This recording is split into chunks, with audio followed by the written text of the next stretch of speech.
አባቷ ነው ወይስ ባሏ ነው ብላችሁ ግራ የተጋባችሁ ማለት ነው። ምን ለማለት አስባችሁ ነው? እስቲ ንገሩኝ። እኔ አልገባኝም። ለእኔም ግራ አጋባችሁኝ እኮ። አባቷ ነው ስትሉ ወይም ባሏ ነው ስትሉ በየትኛው ነው ግራ የተጋባችሁት? አሰላሙ አለይኩም ወረህመቱላሂ ወበረካቱ። ውድና የተከበራችሁ ውድ ቤተሰቦቼ ሁላችሁም እያላችሁበት አላህ ይጠብቃችሁ ይጠብቀን። ለቤት የመዲስ ሆናችሁ ሰብስክራይብ አድርጉ። ቪዲዮ ላይክ ከማድረግ እስከ መጨረሻው ተከታተሉ። እንግዲህ እኛ ጠፍተን ብቅ እያልን ነው። ያው በመጣንም ሰዓት አርሂቡ በሉን ማለት ነው። እና ባለፈው ባሌ ነሞት ግቢ ላይ ቁጭ ባልንበት የሆነ ልጅ የቤት ኪራይ አምጥቶ ሲሰጠን እንደ ድንገት ቪዲዮ ሰራው ማለት ነው። እና በዛ ቪዲዮ ባሌ ታሞ ነበረ። ከዛ በዚህ አጋጣሚ ነገርኳችሁ። ባሌ ሁለት አይደለም አንዱ የመጀመሪያ የመጨረሻዬም ባሌ ነው። አዎ። እና በሱ ቪዲዮ ከታች ኮሜንት ሶስት ነው ስንት ልጆች የሚያስቅ ኮሜንት ሰጥታችኋል። እና በነገራችን ላይ እኔ ኮሜንታችሁን አንድ አያመልጠኝም። በሰዓቱ በላያው ብቆይም አየዋለሁ ማለት ነው። እና በጣም ነው ያሳቃችሁኝ። እንዲህ ባሏ ነው ወይስ አባቷ ነው ብላ ተገርማ እኮ ነው የጻፈችውና እንዲህ ምን አስበሽ ነው?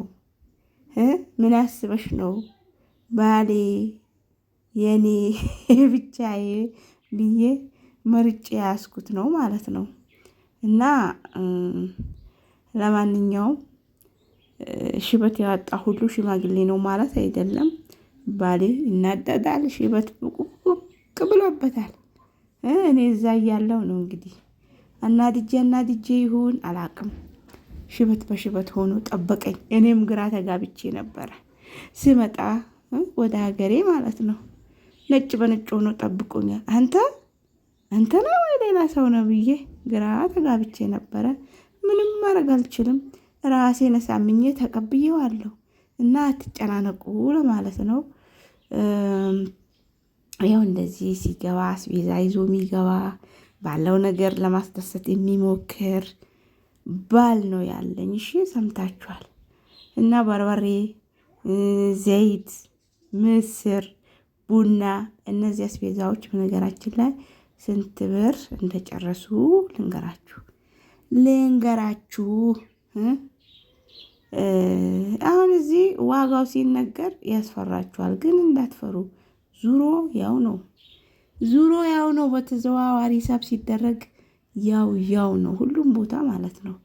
እና እቺ ቡና 1 ኪሎ ናት 1200 ብር፣ ምስር 380 ብር፣ ዘይት 380 ነው ያለኝ። እንደዛ ነው ያለኝ። ሩብ በርበሬ አልቆብኛል፣ ሹሮም አልቆብኛል፣ አስቤዛ አልቋል ማለት ትችላላችሁ። እኛ ቤት ምንም ነገር አልነበረም መጣ እና እቺ በርበሬ የስንት ናት? የ200 ብር ኪሎ 800 ብር ነው። እቺ ሩብ ናት ማለት ነው። ግማሹ 400 ብር እና እንደዛ ሆና በቃ አስቤዛችን እቺን ትመስላለች ማለት ነው ባጭሩ በመጠኑ። እና ለማንኛውም በዛች ኮሜንት በጣም ነው የሳኩት። ከትናንት ወዲያ ነው ያየሁት፣ ለባሌ መሳየሁት። አይ መልካምነቴን አይታ ይሆናል አባትሽ ነው ወይ ያለችኝ ነው ያልኩት። አታስቆጡብኝ፣ ባሌን አታስከፉብኝ። እንዲህ እኔ ሽማግሌ ነው ወይ ብለው ማለት ነው ተናዶ ልጅ ሀገር ጎትቶ እንዳይመጣ። እኔ ሽማግሌ ነህ አላልኩትም።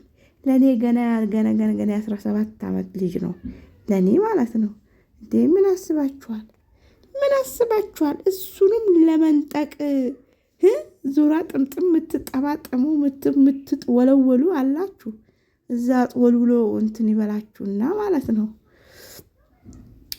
ቡናችን እያጫት ጽድት ያለች ቡና ሁለት ፍሬዋን ብትቆሉ በቃ ቡና ትበሏት። እና ባሌ ቡና ውስጡ ነው። ቡና ካልፈላ በቃ እንደው የበላም የጠጣም አይመስለውም። እኔ ደግሞ በልጠጣ ቡና ሳልጠጣ ወላይ ሻይ ይሁን ቡና ይሁን 1 ወር ብቆይ ራሱ እኔ እንትን የለብኝም፣ ሱስ የለብኝም። ሰው ቡና እንትን ካላለ ቡና ካልቀመሰ ቡና ካላሻተተ በጣም አሞት የሚውል ሰው አለ። እና እኔ የቡና መፍቃሪ አይደለሁም፣ የሻይ መፍቃሪ አይደለሁም። ካገኘውም ጠጣለሁ፣ ካላገኘውም የለም ነው፣ ምንም አይደለም። አልሐምዱሊላህ። ሱሰኛ ብሆን የሌለኝ ጊዜ ኬታ አመጣለሁ። ጉድ እኮ ነው። ሱስ እኮ መጥፎ ነው፣ ወላሂ ከባድ ነው። እና የ1200 ብር ነው 1 ኪሎ። አብዛኛው ሰው የቡናውን እንትን ነው የሚያፈላው፣ ግሽር ጋህዋ በአረብኛ ግሽር ጋህዋ፣ እዚህ ደግሞ አሸራ ይባላል። በአሁኑ ሰዓት አብዛኛው ሰው እሱን ነው የሚያፈላው። እሱ ለልብ ጥሩ ነው፣ ልብ አይነካ፣ ደም ይሞላላሉ፣ ብዙ ነገር ያደርጋሉ። እና ሰው ደግሞ እና እሱ ቡና ማለት ነው እዚህ የሚያፈላው ሰው የሆነ ለድሃ ነጭ ቡና መግዛት ያቃተው እንደዛ ይመስለዋል። ግን ሌላ ቦታ እንደምታውቁት አረብ ሀገር አንዲት ሴት ከወለደች የሆድን ቆሻሻ ያወጣል ብለው ጥለፊ በሬ ይጠጡታል። በፔርሙዝ አጠገባቸው ላይ ያስቀምጠው እንደገና ደግሞ በዛው ልክ ወረባቸው ሲመጣ እዛኔ ና የትና ና ባባ ና እና እንደዛ ነው። ግን እኛ ጋር በቃ እንደ ችግር ነው የሚወዙት እሱን የሚያፈላ ሰው ማለት ግን አሁን ሁሉም ሰው እሱን ነው የሚያፈላው። በዛው ልክ ደግሞ እንኳንም ተወደደ አልኩኝ እኔ። ለምን ብትሉ ለጤናም ጥሩ ነው። ይሄ አሁን ቡና ነጭ ቡና የልብ ድካም ያመጣል፣ ብዙ በሽታዎችን ያስከትላል ይባላል፣ ቡና ከበዛ ማለት ነው።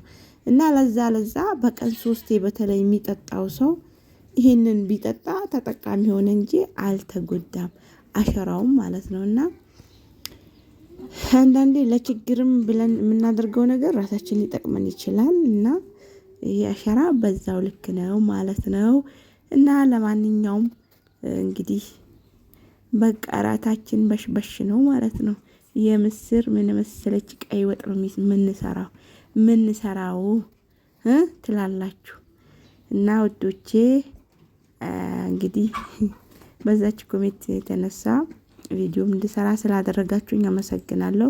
በነገራችን ላይ ጥሩ ኮሜንት ብቻ መጠበቅ አያስፈልግም። አንዴም ኔጌቲቭ የሆኑ ኮሜንቶችንም ማየት ጥሩ ነው ማለት ነው። እና ለማንኛውም ሁላችሁም እያላችሁበት አላህ ይጠብቃችሁ። ለቤቴ መዲስ ሆናችሁ ሰብስክራይብ አድርጉ።